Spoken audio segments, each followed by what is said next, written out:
je vais vous raconter mon témoignage. Je sais qu'il y en a beaucoup qui le connaissent, mais pour ceux qui ne le connaissent pas, je vais vous le raconter. J'ai pas grandi dans un foyer chrétien. Je savais qu'il y avait un Dieu, mais ça allait pas plus loin. Voilà. Et j'ai grandi comme ça. Et depuis moi que j'ai 5-6 ans, ma passion, c'était les mangas. J'ai regardé tous les jours, tous les jours.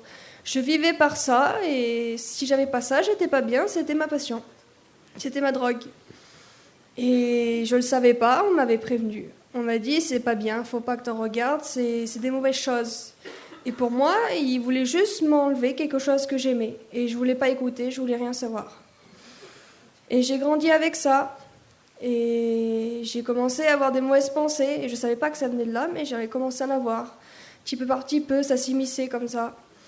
Et après ça, j'ai eu la K-pop. Après, j'ai eu le hard rock.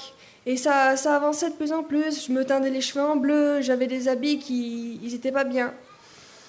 Et l'ennemi, il jouait sur ça. Et moi, je savais pas. Pour moi, c'était innocent ce que je faisais. Et il me donnait des pensées de suicide. Il me faisait croire des choses. Et je me disais, je me voyais dans 10 ans, et je me disais, ma seule situation, moi, c'est de mourir. Et je voulais me tuer. Et jusqu'à ce point que j'en pouvais plus. Et j'écoutais des mauvaises pensées tous les jours, toute la nuit. Je croyais que je devenais schizophrène et je ne savais pas que c'était de là. Et quand j'ai rencontré le Seigneur, il a tout bouleversé dans ma vie. Il a tout changé et il m'a délivré de toutes ces angoisses. Et je remercie Dieu pour ça.